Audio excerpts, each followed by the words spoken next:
আসসালামু আলাইকুম। আজ আমরা জানবো ছাগল দিয়ে আকিকা দেওয়ার ইসলামিক নিয়ম।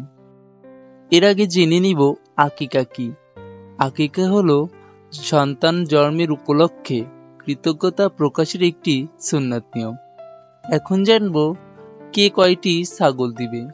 ছেলেদের ক্ষেত্রে 2টি, মেয়েদের জন্য 1টি ছাগল আকিকা করা সুন্নত, তবে সামর্থ্য অনুযায়ী কম হলেও হয়। এখন জানবো আকিকার সময়। সন্তান জন্মের 7ম দিন করা উত্তম, না পারলে 14তম বা 21তম দিনেও করা যায়। এখন আমরা জানবো আকিকার গোশত কাদের দেওয়া উচিত।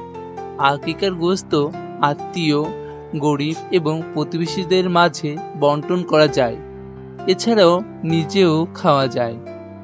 আমার ভিডিও থেকে কোনো উপকার আসলে আমার চ্যানেলটি সাবস্ক্রাইব করে পাশে থাকবেন, আর আমার কথাগুলো ভালো লাগলে আমাকে সাপোর্ট করতে ভুলবেন না।